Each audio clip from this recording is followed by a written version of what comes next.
तो जैसा कि मैं बता रहा था कि रिश्तेदार कैसे होते हैं, सगे रिश्तेदार कैसे होते हैं। तो आज आपको एक अपने पापा की बात बताता हूँ। जैसे हमारी मदर की डेथ 2007 में हुई थी। उसके बाद 2008 में हमारे हमारे पापा ने दूसरी शादी कर ली। वो शादी उनकी मर्जी की थी या नहीं थी ये पता नहीं। फिलहाल इतना पता है कि उसमें हमारे खानदान वालों का बड़ा रोल था। एक्चुअली मेरे खानदान वाले मेरी माँ को पसंद नहीं करते थे, पता नहीं क्यों, किस वजह से पसंद नहीं करते थे। मेरे पापा ने सबसे पहले गांव छोड़ के, बल्कि मेरे पापा ने अपने गांव की ज़मीन इनके भाइयों को कौड़ियों के दाम दे दी, बिल्कुल फ्री में, और यहाँ आ गए रामपुर। तो ये जो आप घर वीलॉग में देखते हैं, तो यही घर है जो मेरे पापा ने रामपुर में सबसे भाइयों में सबसे पहले बनाया। तो पता नहीं, या तो इस चीज़ की जलन थी कि भाई ने अपना घर बना लिया, उनकी फैमिली है, ये है। मेरी माँ को ज़िंदगी भर बड़ा परेशान किया है, ख़ास तौर से बुआ, ताऊ, इन सब लोगों ने। चाचाओं का भी हाथ है, लेकिन शायद उनसे आप 5% कम समझ लो, बुआ चाचाओं से, बुआ ताऊ से। तो यही सब खानदान वाले हैं। तो ये कभी खुश नहीं होते थे हमारे घर को देख के, हमेशा हाय डालते थे, आज भी डालते हैं हाय। तो क्या हुआ कि जब 2008 में हमारे पापा की दूसरी शादी हुई, तो मेरी शादी नहीं हुई थी। मुझसे बड़े जो दो भाई हैं उनकी शादी हो गई थी, क्योंकि एक भाई की तो पहले ही शादी हो गई थी 2006 में, और दूसरे भाई की मम्मी की डेथ के बाद 2007 में ही, 2007 जून में मम्मी की डेथ हुई है। उसके कुछ ही टाइम बाद, बहुत कम टाइम में ही पापा ने दूसरे भाई की शादी कर दी। क्योंकि घर पर कुछ लोड इस तरीके का था कि एक लेडी होनी चाहिए, क्योंकि हमारा जो सबसे बड़ा वाला भाई है वो बहुत मतलबी था। उसकी बीवी बहुत ज़्यादा मतलबी है, वो कुछ काम नहीं करती थी, बस वो अपना ही हो जाए वही बहुत, समझ लो। तो बड़े परेशान थे, घर में एक लेडी का होना बहुत ज़रूरी है। तो इस वजह से बीच वाले भाई की शादी 2007 में कर ली। उसके बाद 2008 में पापा की शादी हो गई। पापा की शादी में अब पापा की मर्जी थी या नहीं थी पता नहीं, लेकिन ऐसा था कि मेरी एक बुआ लखनऊ की रहने वाली है, लखनऊ है। तो मेरे पापा लखनऊ गए 2008 में, और 2008 में जब लखनऊ गए तो वहाँ पर ही उनकी शादी करा दी गई। मतलब उनके बहन भाइयों ने इतना ज़्यादा उनको चढ़ाया, किसके खिलाफ चढ़ाया, किसके खिलाफ नहीं चढ़ाया, पता नहीं क्या बोला। तो अब एक 60 साल के, मैं समझता हूँ 60 साल के बाद आदमी की बुद्धि एक बच्चे की तरह हो जाती है। उसको आप जैसे ट्रीट करोगे शायद वैसे ही चले। कुछ % हो सकता है कि वो अपनी मर्जी से चले, लेकिन मुझे ऐसा लगता है। तो उनके पता नहीं दिमाग में क्या चाबी भरी गई, क्योंकि हमारे घर से तो कोई था नहीं।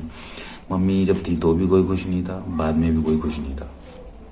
तो उसके बाद क्या हुआ, जब वहाँ शादी लखनऊ में पापा की होने वाली थी, हुई नहीं थी, तो मुझे पता चल गया था। अब गाइस आप सोचेंगे कि मुझे कैसे पता चल गया। तो मुझे पता ऐसे चल गया था, हमारी मौसी, हमारी सगी मौसी का बेटा है, बड़ा बेटा, तो मेरे ही बराबर है, मुझसे 1-1.5 साल छोटा होगा। तो उसने मुझे फ़ोन करके बताया कि ऐसे ऐसे मौसा जी की शादी लखनऊ में होने वाली है। लखनऊ पापा ऐसे ही चले गए थे, क्योंकि बुआ रहती है। हमने कहा ठीक है चलो, अब मम्मी के बाद थोड़ा परेशान रहते हैं, चले जाएंगे थोड़ा घूमने, सही है, हवा चेंज होगी, थोड़ा अच्छा लगेगा। तो हमने तो ऐसे ही भेज दिया था कि चलो चले गए बुआ के पास, अपनी बहन के पास जाके कुछ दिन रह आएंगे। लेकिन वहाँ क्या गुण खिल रहे थे, वहाँ किस चीज़ की तैयारी चल रही थी नहीं पता था। तो जब मौसी के लड़के ने बताया मुझे, तो अब आप सोच रहे होंगे कि मौसी के लड़के को क्यों पता चला, क्योंकि हमारी ददियाल वालों की ननियाल वालों से बिल्कुल नहीं पटती थी। बिल्कुल एक तरफ इधर एक तरफ इधर ऐसे मुंह करके बैठते थे।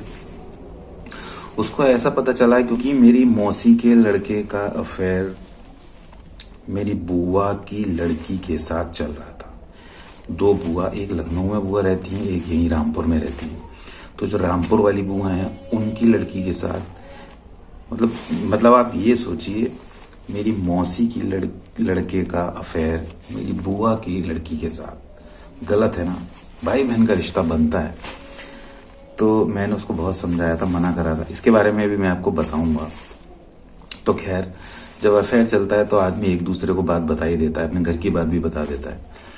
तो मौसी के लड़के को बुआ की लड़की ने ये बता दिया कि मामा जी की शादी होने वाली है, यानी हमारे पापा की शादी होने वाली है, ऐसे ऐसे हमारी जो एक बुआ हैं वो इन्वॉल्व हैं इसमें, और पता सबको है, बस हमें ही नहीं पता है। जब मुझे ये बात पता चली तो मैंने अपने बड़े भाई, वीडियो में मैंने बताया ही था, जिन्होंने मेरे सर पे ईंटा मारा था, तो मैंने उनको बताया कि भाई ऐसे ऐसे पापा लखनऊ में ऐसे ऐसे शादी होने वाली है, मुझे सुनने में आया है। तो लेकिन हमारा बड़ा भाई तो ददियाल की तरफ बिल्कुल, मतलब गलत हो सही हो वो उधर ही रहता है, तो इसीलिए मैंने उसको ये बात बताई थी। तो उन्होंने बोला ठीक है, ऐसा तो कुछ नहीं होगा, चलो तुम कह रहे हो तो मैं बुआ को फ़ोन करके देख लेता हूँ। मैंने कहा ठीक है। जब इन्होंने बुआ को फ़ोन किया तो बुआ फूफा ने हमारे बोला कि नहीं, दद्दा तो हमारे पास हैं, ऐसी कोई बात नहीं है, आराम से बढ़िया हैं, और ये तुमने गलत सुना है कि शादी वादी, ऐसा तो कुछ भी नहीं है, हम हैं, हम पे भरोसा करो, ऐसी कोई बात नहीं है। फ़ोन काटा उन्होंने और मुझे लानतियाँ सुनाई बड़े भाई ने कि तुम तो ऐसी सुनी सुनाई बातों पे विश्वास करते हो, ये वो, तुम ऐसे हो, तुम वैसे हो, और तुम तो किसी से रखना नहीं चाहते हो, ये नहीं करना चाहते हो, है ना। तो मैंने कहा अच्छा ठीक है, जबकि मैंने अपने बड़े भाई को बोला था कि देखो बात पक्की है, और कभी भी कुछ गड़बड़ अगर हो गया तो आगे तक बहुत भुगतना पड़ेगा। तो मैंने ये भी बोला, गाड़ी करते हैं, टैक्सी करते हैं, किराए की गाड़ी करते हैं, चलते हैं लखनऊ, और पापा को ज़बरदस्ती ही भले ही लेकर घर आ जाते हैं कि पता नहीं कुछ गड़बड़ हो जाए।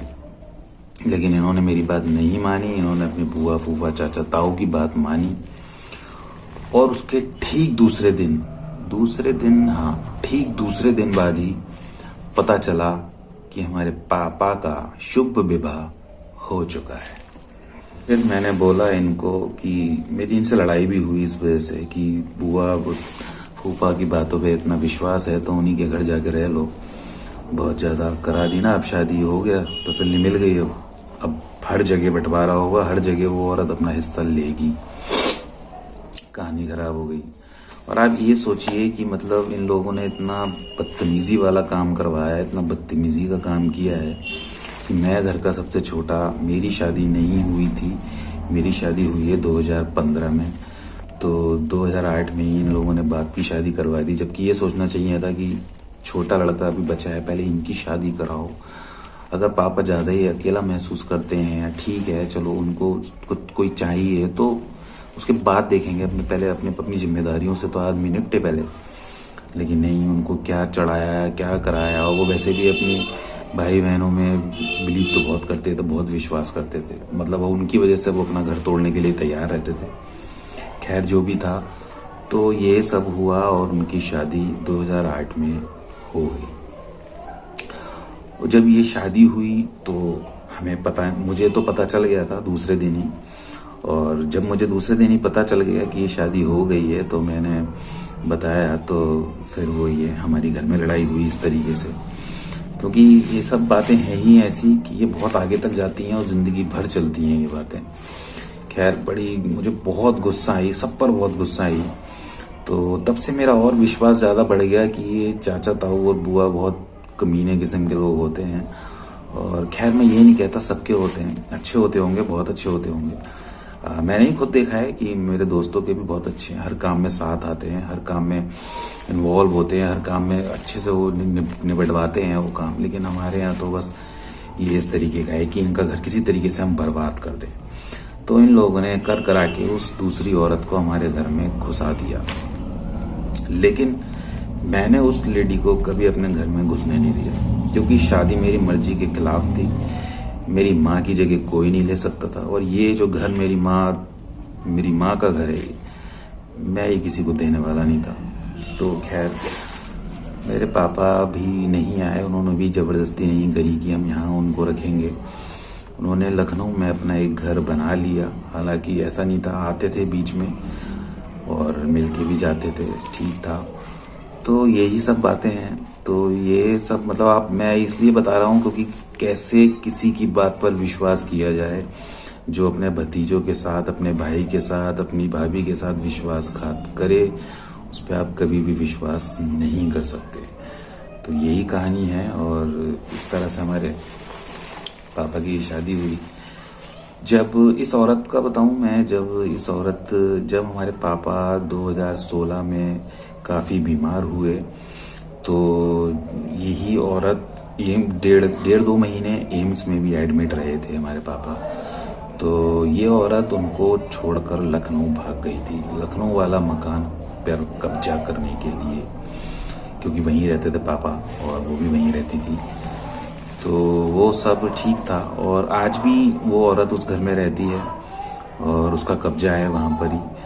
तो हालांकि पापा वसीयत में हमारा नाम लिख के गए थे, हम तीनों भाइयों का नाम लिख कर गए थे, लेकिन वही है, जब घर में एका नहीं होती है तो बाहर का भी कोई काम नहीं होता है। जब घर में एक जना बहुत चार चतुर बन जाए तो फिर कुछ नहीं होता है। क्योंकि मैं उस घर को बेचने के लिए या उस औरत से छीनने के लिए कभी हामी भरूंगा ही नहीं, क्योंकि जब मेरा भाई मेरा ही साथ नहीं दे रहा तो मैं क्यों उसका साथ दूंगा। चार चतुर की बात सर आपको मैं बताता हूँ कि जब पापा 2016 में बीमार हुए तो लखनऊ में ही थे, तो उनके भाई उनको लेके आके एम्स में एडमिट करा के और उसी समय एम्बुलेंस से ही लेकर आए और एम्बुलेंस से ही सारे भाई भाग गए। अब वहाँ एम्स में कौन उनकी कर सकता था, क्योंकि मैं दिल्ली में रहता था, दिल्ली में ही था, मैं उस समय जॉब करता था। तो जब मैं दिल्ली में था तो मेरे सर पर वो छोड़ के चले गए। ठीक है, जब तुम्हारे भाई थे तो तुम्हें रुकना चाहिए था, इतना उन्होंने तुम्हारे साथ किया है तो थोड़ा तो फर्ज निभाते। ये कौन सा फर्ज था कि उनको एडमिट कराया वहां पर और एम्बुलेंस से ही भाग गए सारे के सारे। खैर वहां रहा, बड़ा भाई भी कुछ दिन रहा था और 1-1.5 महीने ये सिलसिला चलता रहा। पापा बहुत बीमार रहे और मशीनों पर भी रहे थे। तो खैर उनको उनकी जीने की आस हमने छोड़ दी थी, लेकिन मुझे था कि अभी 1.5 महीना वहाँ पर एडमिट रहे थे पापा। हालत सीरियस थी काफ़ी, क्योंकि पता नहीं चल रहा था अब लखनऊ में क्या हुआ था क्या नहीं हुआ था, पता नहीं उस औरत ने उनके साथ क्या किया। हालांकि वो भी साथ में आई थी, क्योंकि मुझे सुनने में यह आया था कि उस औरत ने कुछ ना कुछ पापा को दिया है मिला के किसी चीज़ में। तो ठीक था, अब जब सबूत नहीं थे हमारे पास या कुछ पता नहीं चल रहा था तो क्या कह सकते हैं, क्या कर सकते हैं। उसके बाद हुआ ये, जब पापा 1.5 महीने के बाद रामपुर आए तो बड़े भाई के यहाँ कुछ दिन रहे और उस टाइम पर हमारे बड़े भाई ने क्या किया कि हमारे पापा से अपने नाम की पावर ऑफ अटर्नी बनवा ली। पावर ऑफ अटर्नी बनवा ली लखनऊ के मकान की। और सब पावर ऑफ अटर्नी अगर आप बनवा रहे हो तो आपके 2 भाई और हैं, आपने उनकी मंजूरी या उनके सामने ये क्यों नहीं किया? क्यों? क्योंकि ये लालच है और लालच बहुत बुरी बला होती है।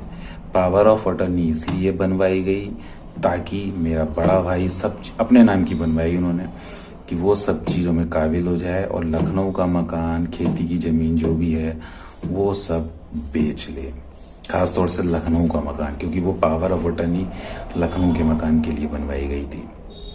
उस लखनऊ के मकान को बेचने के लिए पावर ऑफ अटर्नी बनवाई मेरे बड़े भाई ने, और हमारी और मेरी बीच वाले भाई की रजामंदी के बगैर हमें कानों कान तक पता नहीं चला। अब सोचिए ये बात हमें पता कैसे चली। सोने की लंका थी रावण की और उस सोने की लंका में ही एक विभीषण भी था, जो कि हमारे खानदान में भी एक विभीषण है, तो कई विभीषण, लेकिन एक ऐसा विभीषण है क्योंकि वो ये भी नहीं चाहता कि चित भी इनकी हो और पट भी इनकी हो, कोई काम अच्छे से नहीं हो इनका। उन्होंने ही फ़ोन करके हमें ये बताया कि तुम्हारे बड़े भाई के नाम की पावर ऑफ अटर्नी बनी है, वो ही लखनऊ का मकान जाके अकेले बेच आएगा। अब सोचिए ब्लैक मनी कैसे होती है, इस केस में भी ब्लैक मनी कैसे बनती।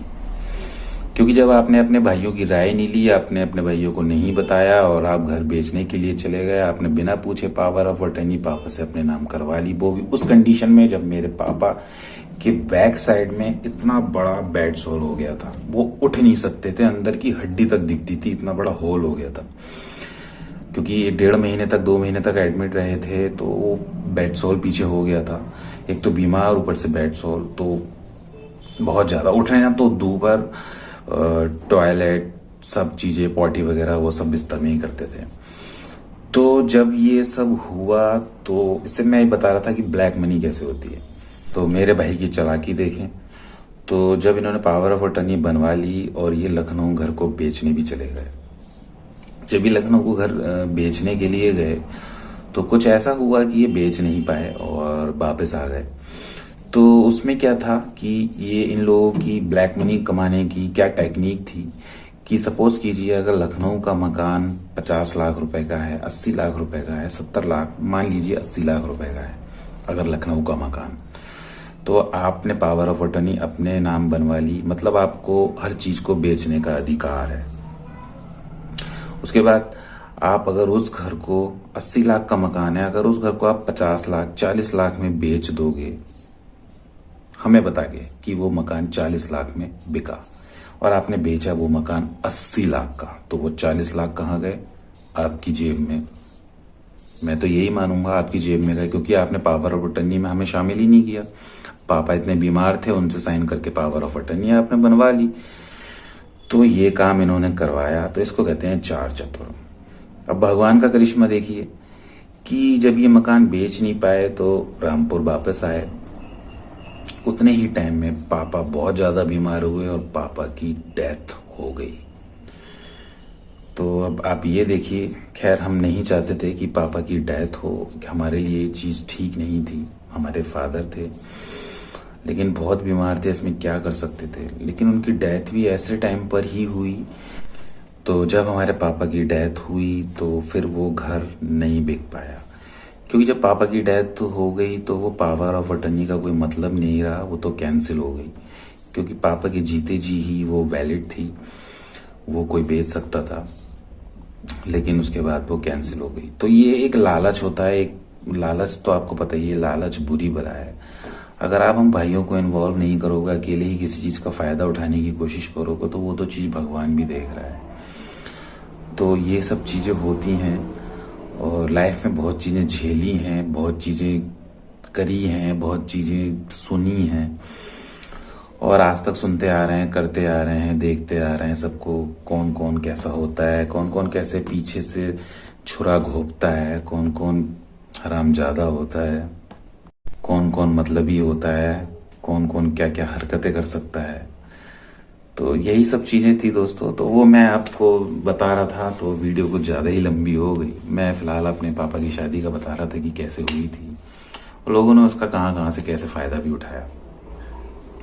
तो आज भी वो घर हमारे पास नहीं है, लखनऊ वाला, और वो लेडी अपने पुराने ओल्ड उनका जो पहला पति था उसके साथ ही रहती है, जबकि उससे कोई डिवोर्स नहीं हुआ था उसका।